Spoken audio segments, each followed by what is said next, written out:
Durant l'été 2018, pendant quelques semaines, on a tous eu cette impression de vivre au même rythme durant la Coupe du Monde. Dans chaque ville, les gens sortaient, criaient et célébraient jusqu'à cette explosion de joie juste après la finale. Comme si chacun avait été acteur de la victoire à sa petite échelle. Et c'est ça le truc, justement, avec le sport. On regarde pour la première fois, puis on s'attache à une équipe ou à un athlète, on s'identifie et petit à petit, leurs victoires deviennent également les nôtres. On s'implique, on débat, parfois ça nous rend heureux, parfois l'inverse.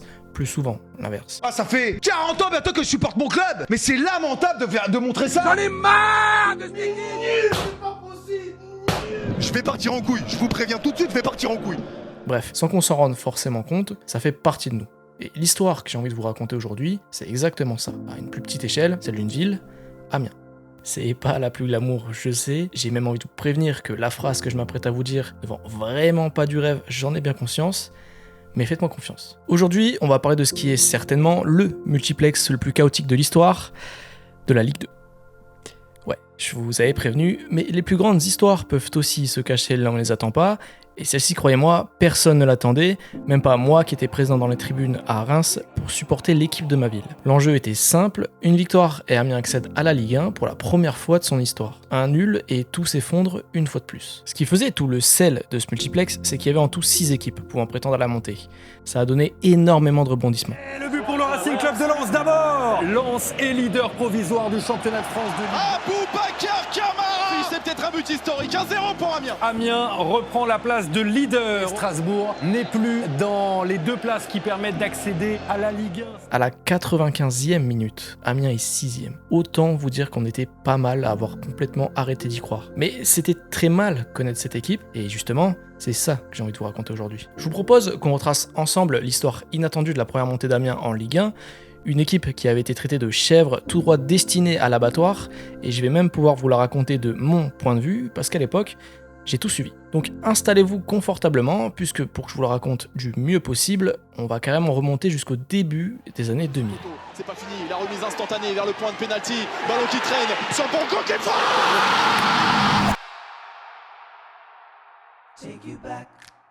Bonjour à tous les Aminois, merci de vous réveiller avec nous une fois de plus. Une nouvelle journée commence ici avec un nouveau point météo. Ce matin, le ciel est encore bien chargé, mais les éclaircies ne devraient plus tarder.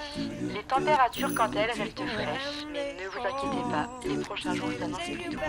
Rubrique sport maintenant avec nos Gauthier Victoria hier soir. Je vous cache pas, ça me fait plaisir d'enfin aborder ce sujet, puisque ça me permet, entre autres, de parler de la ville où se trouve la majorité des souvenirs qui composent ma vie. Et l'un de ces souvenirs marque justement le début de cette histoire. À l'époque, ça faisait déjà quelques années que j'avais pris l'habitude d'aller voir les matchs d'Amiens au stade avec mon père. J'étais donc présent à la Licorne pour assister à un grand moment pour un enfant de 10 ans qui a grandi à Amiens. J'ai vu le club de ma ville jouer un match pour la première montée de son histoire en Ligue 1. Je me souviens du sentiment naïf qui m'avait envahi ce soir-là, l'impression qu'enfin le monde allait pouvoir entendre parler de nous. Le simple fait d'imaginer toutes les plus grandes équipes du pays venir ici, ça faisait rêver. Un rêve qui avait déjà commencé en 2001. La ville d'Amiens a le cœur qui bat. Demain se déroulera la finale de la Coupe de France avec peut-être pour la première fois un club de national susceptible de remporter ce trophée. La préparation des joueurs et la visite... Des belles histoires en Coupe de France, et il y en a eu pas mal. C'est d'ailleurs ce qui fait le cœur de cette compétition. Pourtant, on n'a encore jamais assisté à l'exploit de voir une équipe amateur remporter cette coupe. Donc forcément, derrière cette équipe d'Amiens, il y avait un énorme soutien populaire comparé à son adversaire durant cette finale, Strasbourg, qui évoluait en Ligue 1. Une équipe de nationale face à une équipe de Ligue 1, on est sur le plus grand classique de la narration, David contre Goliath, vous connaissez très bien. D'ailleurs, c'est étonnant comme Strasbourg revient très souvent dans le parcours d'Amiens, vous allez voir. Mais d'abord, cette finale. Alors, un peu de contexte quand même, juste avant cette finale, Amiens valide son retour en Ligue 2. À ce moment-là, tout roule pour l'Amiens SC. Quelques années plus tôt, en 99, le club se professionnalise et quitte l'emblématique Stade Moulonguet aux allures plus locales pour celui de la Licorne, bien plus grand. Et respecter le Stade Moulonguet qui, pour l'anecdote, à l'époque, a vu jouer 2 futurs champions du monde. C'était en 87 pour un quart de finale de la Coupe Gambardella. Amiens y affrontait Nantes où se trouvaient Marcel Desailly et Didier Deschamps. Et devinez quoi, c'est Amiens qui l'a emporté 2-1. Didier Deschamps et Marcel Desailly n'ont jamais battu l'Amiens SC. Ça, c'est l'info à ressortir en soirée pour tous mes Amiénois qui regardent cette vidéo. Et puisque je suis dans les petites anecdotes autour de l'ASC, je savais pas où la caler celle-ci, donc je vous la dis maintenant. Zinedine Zidane a posé ses crampons au stade de la Licorne. Et il s'est pas contenté de ça, puisqu'il a carrément marqué un coup franc.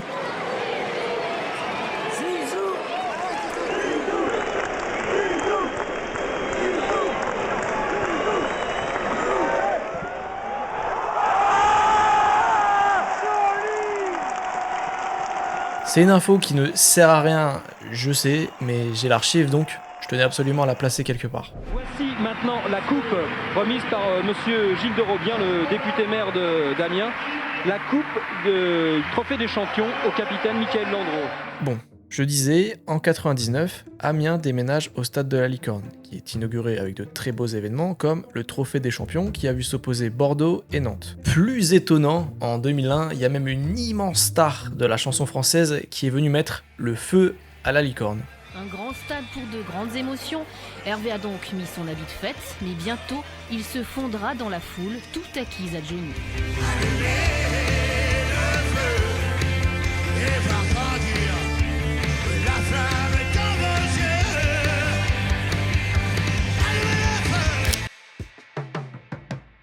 Entre la montée en D2 et cette finale, 2001, c'est en quelque sorte la récompense de tout ce qu'Amiens a construit depuis maintenant plusieurs années. Et l'équipe se bat plutôt bien durant ce match, puisqu'elle parvient à pousser Strasbourg jusqu'au tir au but. Malheureusement, à ce jeu-là, les Strasbourgeois étaient mieux armés.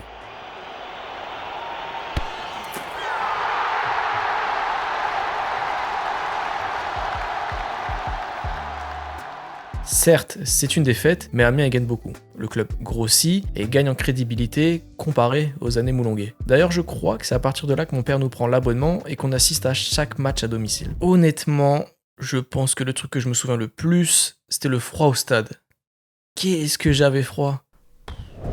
Par contre, les résultats, c'est surtout ceux d'un club qui essaye de se stabiliser. Rien de fou pendant plusieurs années, il se passe pas grand chose. Le seul fait marquant, et puisqu'on retrace une partie du parcours de l'ASC, je me dois de le mentionner, c'est les adieux de l'emblématique entraîneur Denis Stroche en 2004. Le club lui doit une finale de Coupe de France ainsi que la montée en Ligue 2 la même année, ce qui représente beaucoup dans l'histoire de ce club. Son passage aura marqué les fans qui l'ont acclamé lors de son dernier match à domicile. Mais c'est vraiment le seul truc à notifier, jusqu'à 2007, où enfin s'ouvre une fenêtre de tir pour la Ligue 1.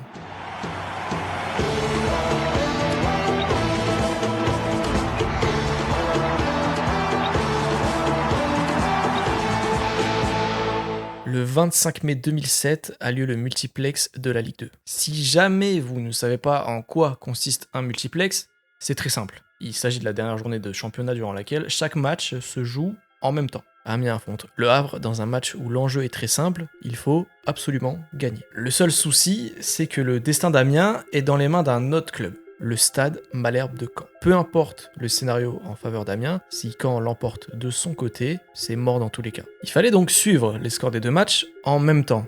Sauf que je vous le rappelle qu'on est en mai 2007. Pour vous aider à situer, c'est précisément un mois avant le début de la commercialisation du tout premier iPhone. Donc bien avant l'époque que nous connaissons aujourd'hui où toutes les informations arrivent instantanément dans notre poche. De ce fait, en 2007, suivre les autres résultats depuis le stade pouvait très vite devenir un immense bordel. Mais ça se faisait. Difficilement, mais ça se faisait. En fait, il y avait des spectateurs qui venaient directement avec leur radio, on pouvait les remarquer très facilement grâce à leurs écouteurs. C'était grâce à ces gens-là que les informations faisaient le tour du stade à coups de bouche à oreille. Le problème, c'est qu'au bout de 3 tribunes, ça pouvait très vite devenir un immense téléphone arabe. T'avais des scores et des infos complètement fausses qui circulaient parce qu'un gars avait mal compris ce qu'on lui avait dit. T'étais donc jamais complètement sûr de ce qui se passait ailleurs. Mais quand dès les premières minutes du match, dans les tribunes, t'entends ça, tu sais que ça sent pas bon. 4 secondes de jeu, c'est le but le plus rapide de la saison, c'est sûr. Plus rapide sur ce joli débordement de Florentin, bon pied gauche, et puis on l'avait dit, c'est le 3e. L'info fait rapidement le tour des tribunes, Caen mène déjà 1-0. Honnêtement, à partir de là, je crois que beaucoup de monde avait compris que ça allait être très compliqué. Caen affronte Libourne, une équipe qui n'a rien à jouer sur ces dernières journées, si ce n'est montrer un beau visage face à son public. Malgré tout, Amiens refuse d'abandonner. L'équipe pousse jusqu'à finir par ouvrir le score. Le truc, c'est que personne dans le stade n'était dupe. Ce but ne change rien. Minute après minute, l'espoir commence doucement à quitter les tribunes, Jusqu'à un moment. Et ensuite, alors qu'il ne se passe rien sur le terrain, l'ambiance monte subitement d'un cran. Pourquoi ? Parce que Libourne en face vient d'inscrire le but de l'égalisation face à Caen. Les 11 300 spectateurs se remettent alors à y croire avec l'apothéose du but de Thibaut Giresse qui fêtait hier soir son anniversaire. Ça y est, Amiens est virtuellement en Ligue 1, ça a duré 12 minutes. Pendant 12 minutes, c'était la fête dans les tribunes, et durant ces 12 minutes, du haut de mes 10 ans, je me dis que c'est un rêve qui se réalise sous mes yeux. Sauf qu'à la fin de ces 12 minutes, une toute dernière info a commencé à circuler. Avec le centre de Swab au deuxième poteau. Oh, Sanson qui se redresse, c'est le but de Gouffran. Le but de Gouffran. Pour son 21e anniversaire, il va sans doute propulser le Stade Malherbe de Caen. Le public a été exceptionnel, tout le monde a bossé dans un état d'esprit excellent.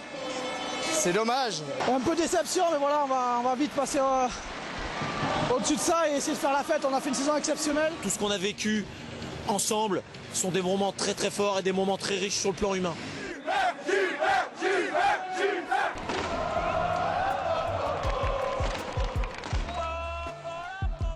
Je me souviens de ce feu d'artifice. C'était après le match. Forcément, après une aussi belle saison, ça méritait clairement une célébration avec le public. Mais à mes yeux, il n'y avait aucune saveur à ce feu d'artifice. On avait perdu. Je me disais même qu'on nous avait volé, que c'était une injustice. Je vais pas vous mentir, à partir de là, j'ai commencé à décrocher complet. D'ailleurs, le club lui-même semble ne pas s'en être relevé, puisque Amiens redescend en national 2 ans plus tard, en 2009. De mon côté, je m'intéresse beaucoup moins au foot, et c'est même là que je me mets au basket, et que je découvre un monde de fous. Et puisqu'on en parle, j'en profite. Si vous découvrez ma chaîne avec cette vidéo, n'hésitez pas à jeter un œil, surtout si vous êtes fan de basket, puisque c'est le sujet que je traite le plus, que ce soit en format long ou court. Et surtout, si tu apprécies cette vidéo, pense à t'abonner et à mettre un commentaire.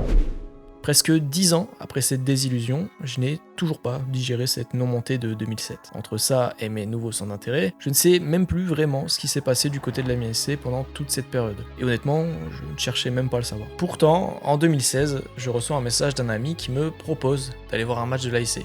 Il m'explique que c'est un match pour la montée en Ligue 2, et sur le coup je me dis, pourquoi pas ? Ça me rappellera des bons souvenirs, et remettre les pieds au stade, ça peut que être cool. Je m'attendais donc à passer une bonne soirée, mais vraiment pas à vivre tout ce qui allait suivre. Yeah, je travaille seul, j'ai pas besoin d'un collègue. J'ai la recette, j'ai pas besoin de Colette. Sur ce son, je parle comme Todd Colep. Je me dis que tu peux peut-être connaître. Je fume un pet, je suis sur la comète. Boule à Z et je fais moins correct. Pas de collier, pas de collerette. Si je dis nique ta mère, c'est pas le correcteur. Aussi bon écrivain qu'orateur. Mes sons, je les écris, un gros menteur. Tes rappeurs, mon gars, ils se font des films. Si tu meurs dans la vie, c'est pas comme acteur. Je veux pas être dans le même coma que toi. Je reste woke et je vais pas comater. Tout est black, je fais pas de kamaté. Ceinture en cuir, je fais pas de karaté. Je cherche la porte, je vois des accès. Je vais pop comme un bouton, je crèverai l'abcès. Je mets une lucarne avec une frappe désaxée. Pour la célébration, moi je fais des axels. La célébrité, ça fait des anxieux. J'irai prendre la sagesse des anciens. Ça me gêne de savoir qu'il y a des gens pieux. J'espère que je fais aussi partie des gens bien. Sinon nique sa mère si c'est pas le cas. J'ai dit que tout était black, on fait pas de AK. Y'en a assez là, je suis agacé. Faut que je les baise en 2-2 comme si j'étais caca. Faut que le luxe, je peux me taper chez Kappa. Je reste adossé comme sur le logo. Je mets que des saps qui passent pour les pogos. RAF de LV ou bien Prada. RAF comme tout ce qui est raffé. Je pourrais me taire à faire de l'opéra. Mais super grave, là j'opère sur des pléras. Je suis quasiment le dernier rappeur qui s'épéra. Je suis quasiment le dernier rappeur qui s'épéra.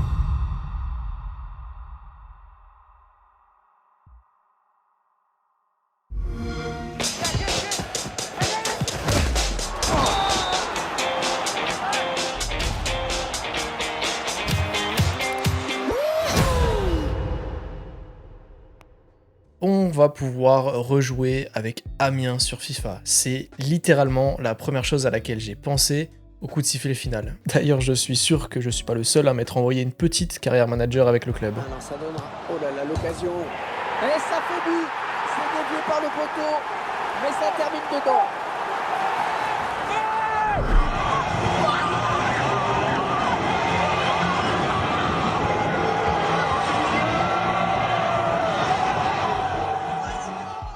Comme attendu, j'ai passé une très bonne soirée. Je me retrouve même sur la pelouse avec tout le monde lors de l'envahissement de terrain.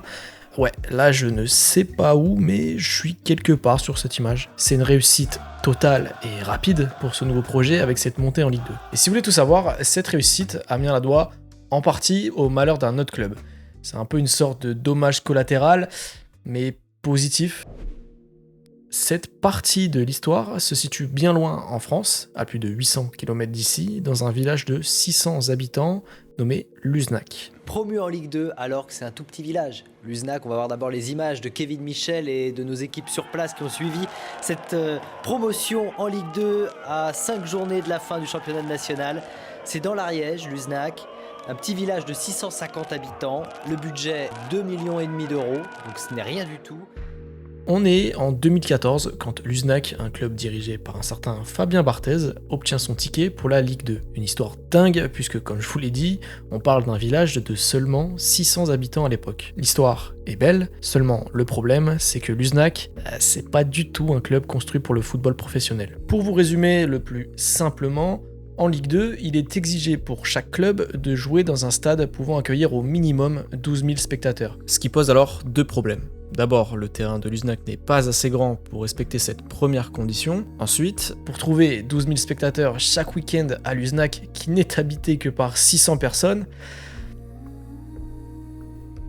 bon, en vrai, je vous la résume très mal en vous disant ça, puisque le stade n'était pas le seul problème. C'était même presque pas un problème en vérité. Ça arrive que des clubs mettent à disposition leur stade pour d'autres qui en ont besoin. Amiens l'a même déjà fait par le passé en 2014, lorsque le stade de la Licorne a été prêté à Lens, qui y jouait ses matchs de Ligue 1. Non, en fait, le truc c'est que de base, la LFP, qui est l'entité qui gère tout ce grand monde qui est le football professionnel, voyait d'un très mauvais œil la présence d'un petit club comme Luznac. Il considérait que c'était peu vendeur et donc par conséquent ne rapporterait pas assez d'argent. Ça va donc au-delà même de simples histoires d'infrastructure. Les dirigeants de Luznac ont tout fait pour que leur dossier soit finalement accepté, mais on va pas se mentir, c'était un combat perdu d'avance. La sentence est finalement tombée, Luznac, qui a gagné sa place sportivement, ne montera finalement pas en Ligue 2 suite à une décision administrative. Maintenant, vous allez me dire, pourquoi je vous raconte ça? Quel rapport avec Amiens? Eh bien la raison est très simple, c'est que l'entraîneur à la tête de Luznac, celui à qui on doit ce miracle, c'est Christophe Pélissier, qui suite à cette montée avortée, signe à Amiens. Non, franchement, c'est un braquage pour le club. Et puis convaincre un gars de sortir de son sud natal pour le ramener dans le froid gris du nord de la France, ça, c'est ce que j'appelle un exploit. Il arrive donc sur le banc d'Amiens en 2014, à ce moment-là ça fait 2 ans que le club évolue en national. Ouais, je l'ai pas précisé, mais après la descente de 2009, Amiens est remonté brièvement en Ligue 2 en 2011 pour redescendre aussitôt l'année suivante. Il faut tout de même attendre 2015 pour que le projet de Pélissier commence à prendre forme, avec des joueurs comme Régis Gürtner, Manuel Bourgault, Thomas Monconduit, ainsi que d'autres noms commencent à arriver. Le projet semble solide et l'âme du groupe commence déjà à prendre forme, ce qu'on remarque avec des signes un peu annonciateurs comme cette victoire à Strasbourg. Strasbourg, le leader, accueille Amiens, le 4e. Un petit nul suffit aux Alsaciens pour valider leur retour en Ligue 2. Mais ce ne sera pas facile parce qu'Amiens a des arguments et surtout des ambitions. Mais toute une ville, toute une région sont prêts pour le grand soir. Alors, pour le contexte, vous l'avez déjà un peu, on est à 3 journées de la fin du championnat. Un simple nul permet à Strasbourg de valider son billet pour la Ligue 2, tandis qu'une victoire est impérative pour Amiens s'il souhaite simplement rester dans la course à la montée. Durant la rencontre, personne n'arrive à faire la différence. Et à mesure que le temps passe, les Strasbourgeois vont se satisfaire du match nul. De cette manière, ils valident leur ticket et éloignent même un concurrent potentiel, une manière de faire d'une pierre deux coups. À la 93e minute, Strasbourg est donc virtuellement en Ligue 2, tandis qu'Amiens voit ses espoirs s'envoler. Attention à cette mésentente! Non, c'est pas possible! C'est pas possible! C'est pas possible! Oh, c'est pas possible le but d'Amiens! Amiens qui vient toucher le stade de la Méno et qui vient marquer ce but dans les derniers instants de cette partie. Mais c'est pas possible. Les chèvres sont nées. Cette victoire à Strasbourg, puis celle à domicile face à Belfort, qu'on a vu juste avant, permettent à Amiens de monter en Ligue 2, où ils seront surnommés les chèvres par France Football. C'est dommage, j'ai pas réussi à remettre la main dessus, mais juste avant que la saison de Ligue 2 ne démarre, France Football ont publié un article un peu dur avec Amiens. En gros, l'article se moquait de cette nouvelle mode qui consiste à rajouter des noms de sponsors directement dans le nom d'une ligue. Par exemple, vous vous souvenez peut-être de la Conforama Ligue 1. Et bah pour la Ligue 2 à l'époque, le sponsor était Domino's Pizza. Donc, ce que France Football a fait, c'est qu'ils ont transformé leur pronostic du classement de Ligue 2 en menu de pizza. chaque club était associé à une pizza différente selon la saison qu'ils imaginaient pour eux. Je sais pas si je suis très clair, et je crois pas l'être, mais je pense que le mieux pour que vous compreniez, c'est que je vous donne directement à quelle pizza était affiliée Amiens. La pizza chèvre. Bon, aussi bonne soit-elle, je pense que vous captez le sous-entendu. De base, vendu comme ça, j'aurais été d'avis que c'est bon enfant, et même un peu drôle en vérité. Mais quand tu lis l'article, c'est là où tu vois vraiment tout le cynisme qui se cache derrière. Écoutez juste la première phrase.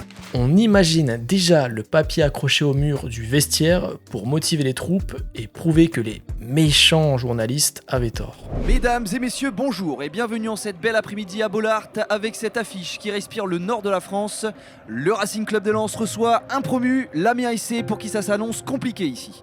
La première grosse sensation de la saison, c'est lors de la 4e journée face à Lens. Vous connaissez certainement l'aura qu'a ce club et à quel point c'est difficile de gagner chez eux. Il n'y a qu'à voir le genre d'ambiance que vous pouvez retrouver là-bas pour comprendre.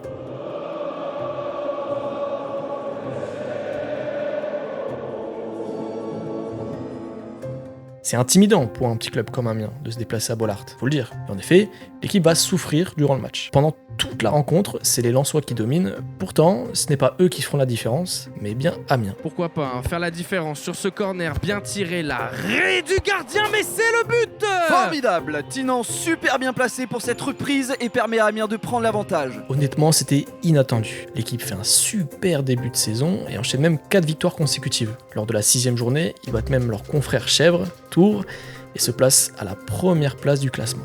Un petit sentiment de revanche quand on voit comment vous avez été traité par certains médias au début de saison. Ah, mais bon, ça, je veux dire, on s'en est servi au début. Après, bon, voilà, je crois que ça fait partie du métier des journalistes, vous le savez, de faire un petit peu le buzz sur certains articles. Oui, voilà, j'ai dit en rigolant hier que c'était le match des chèvres, puisque à la fois Tours et Amiens avaient été classés comme cela, mais bon. C'est précisément à partir de là qu'on a commencé à se faire la blague. Amiens joue le titre. Bon, personne n'y croyait vraiment, on disait ça juste pour rigoler. Sauf que la blague a duré vachement longtemps quand même. Le centre qui atterrit sur Jonathan Tinan et le but! 4e but pour Amiens, c'est un festival! Très grosse affiche ce soir, Amiens affronte le leader Brest. Attention à cette contre-attaque qui peut être très dangereuse, la frappe! Non, c'est stoppé par Régis Gürtner. La passe de Fofana pour Souma qui frappe, c'est arrêté et Camara qui la pousse au fond. Camara à nouveau le centre et le but! Et le 3e face au leader. Honnêtement, avec ce que j'ai vu sur ce début de saison de l'Amiens SC, je pense sincèrement que cette équipe est calibrée pour jouer la montée. Mais soyons sérieux 2 minutes s'il vous plaît, c'est un très beau début de saison en effet, mais ça va s'essouffler très vite, n'importe qui connaissant le football le sait très bien. Oui, on peut reparler après le match face à Lens si vous voulez. Eh bien grand plaisir, oui, faisons ça. La saison est maintenant bien entamée. Aujourd'hui, très gros match face à Lens qui a à cœur de se venger du match aller. Ah, effectivement, oui, une très grosse ambiance ici au stade de la Licorne pour ce match qui s'annonce passionnant. Et c'est une faute qui est sifflée, penalty accordé à Lens par l'arbitre Monsieur Jochem. C'est converti, c'est dommage, un but bête, mais il reste beaucoup de temps. Oh, la passe est sublime, dommage, c'est arrêté par Douché. Allez, on sent qu'il y a la place. 90e minute, j'ai bien peur qu'on se quitte là-dessus alors que Manzana déborde le centre sur la tête de Mamilone. Et c'est dedans! Ah, c'est formidable, Amiens qui arrache le nul dans les derniers instants. Une dernière action peut-être avec le festival de Dembélé dans la surface. Oh oui, le coup du foulard! Oui, elle y va, Douché battu sur cette tête. C'est surréaliste ce qui se passe sur le terrain, 2 buts coup sur coup dans les arrêts de jeu. Je vous le confirme Tristan, il se passe toujours quelque chose ici à la Licorne. Nouveau festival à la Licorne, Amiens égalise. 6 buts en une seule mi-temps, les deux équipes ont décidé de nous régaler. Enfin une contre-attaque à la 88e minute. Manzala sur son côté, la frappe repoussée vers mon conduit qui tente sa chance. Oh le but! Mais quelle frappe en pleine lucarne en toute fin de match! Qu'est-ce qui se passe avec cette équipe? Ah, il s'est embêtant ce rouge sur El Ajam. Attention à ne pas le recruter dans cette course à la montée. Oh que c'est bien tiré, mais l'arrêt de Gürtner encore! Non, c'est au fond malheureusement. Terrible Gürtner qui n'est pas payé malgré ses 2 exploits. Nouvelle défaite pour Amiens. Dites-moi Marie, vous qui êtes si fan de l'Amiens SC, je ne vous entends plus tellement réagir après les derniers résultats. C'est vrai, oui, l'équipe semble en difficulté avec des équipes comme Lens ou Strasbourg devant, ça semble compliqué. Mais je maintiens ce que j'ai dit, pour moi, cette équipe a les armes pour encore jouer la montée. Non mais s'il vous plaît, 7ème à 6 journées de la fin, excusez-moi mais j'appelle ça une mission impossible. Moi. Une mission impossible, voilà ce qui attend nos Amiénois qui doivent remporter chacun de leurs matchs pour prétendre à la montée. Ah non, pas ça. Brest qui vient de prendre l'avantage. Allez, enfin l'égalisation, côté amiénois. Oui, c'est super, mais on le sait, ça ne suffira pas. Il faut aller gagner ce match à tout prix. Qu'est-ce qu'il fait? Mais quoi? Mon conduit quasiment du milieu de terrain. Rien ne semble plus arrêter l'Amiens SC qui n'a plus qu'à remporter ce match pour prétendre à la montée. Allez, Bourgoin à la finition et c'est fait. 3-0 pour Amiens qui remonte à la 2e place juste avant la dernière journée. Mon cher Tristan, avec ce que je vois sur le terrain, je peux pas m'empêcher de penser que ça sent bon pour Amiens.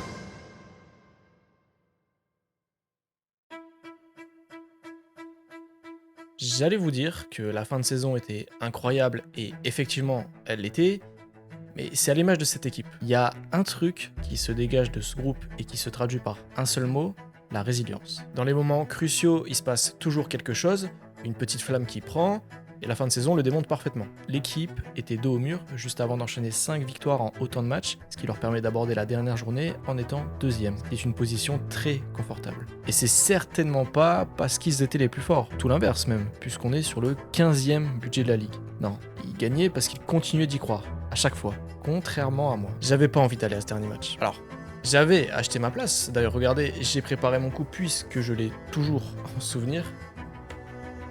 Mais je me souviens très bien le jour même d'hésiter à vraiment y aller. Imagine faire 2 heures de route, au final tu perds, un peu la flemme en vérité. Enfin, je dis ça parce que 2007, c'est encore un petit trauma pour moi. Je sais très bien que faire 2 heures de route pour un vrai supporter, c'est presque banal. Et dans le cas de la SC, je sais aussi que beaucoup de supporters se tapent des gros déplacements, même dans les périodes moins marrantes. Une petite pensée pour eux, et j'espère que cette vidéo leur plaira. Finalement, tout va bien. Je me suis bien rendu au match, comme 7000 autres supporters. Je me rends pas bien compte à quel point c'est beaucoup ou non, 7000 supporters à l'extérieur comme ça. Évidemment, pour des clubs comme Paris, Lyon, Marseille, c'est très certainement banal, mais pour un petit club comme Amiens, ça m'a paru être un énorme engouement. En tout cas, il y avait de l'ambiance.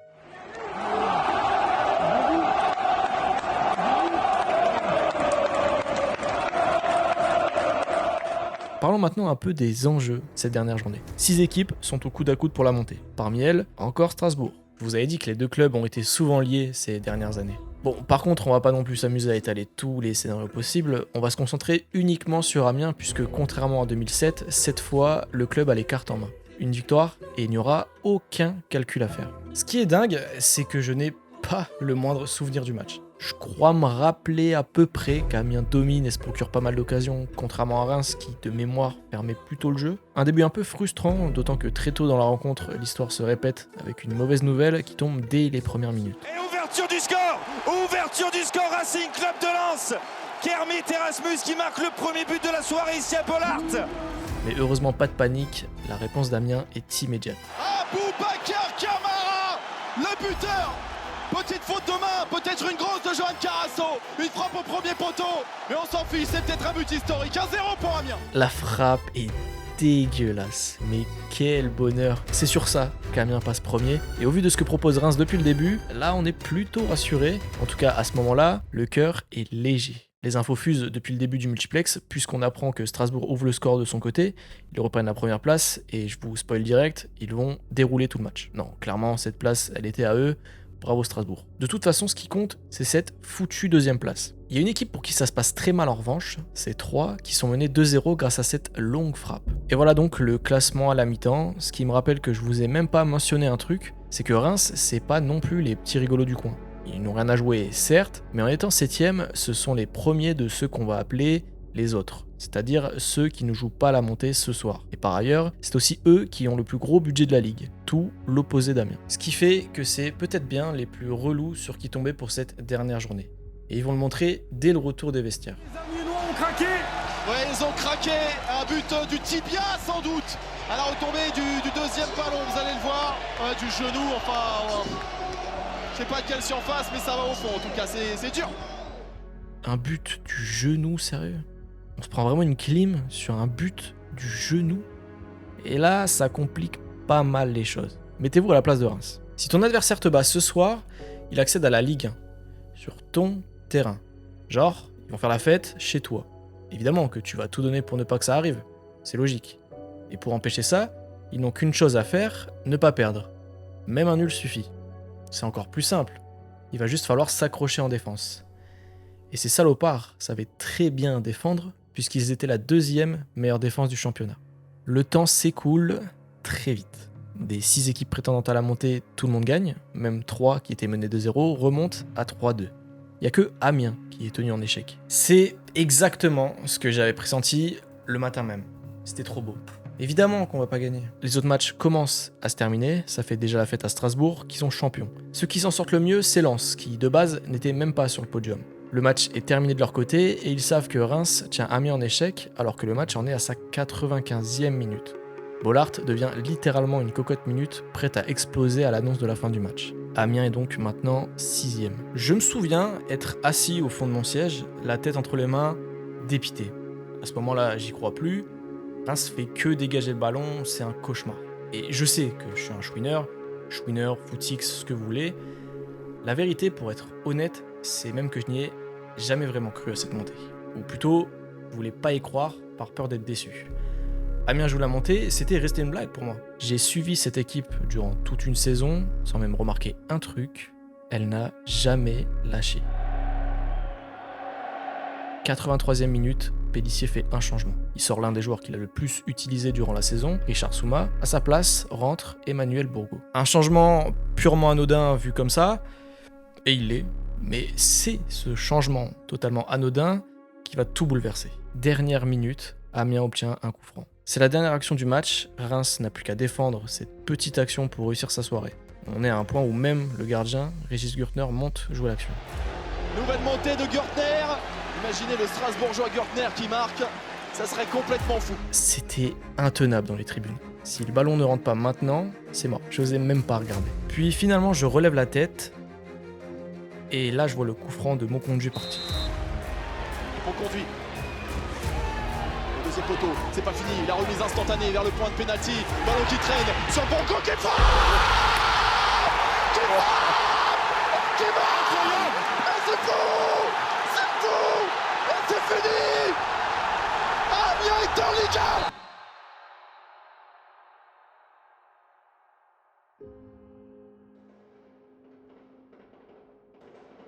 Je sais qu'au bout du compte, on ne parle que d'un match de football, qui plus est un match de football de Ligue 2. Mais l'émotion que j'ai ressentie à ce moment-là, déjà ça doit facilement être l'une des émotions les plus fortes que j'ai ressenties, je pense, mais elle m'a surtout fait prendre conscience d'un truc, une erreur que j'ai faite. C'est important de continuer d'y croire. Et je parle généralement de croire en vous, croire en un projet, croire en vos proches, en une équipe, peu importe. Croyez-y. Ça marchera pas à tous les coups, peut-être même que ça ne mène nulle part dans la majorité des cas, mais sincèrement, y croire, ça vaut vraiment le coup. Le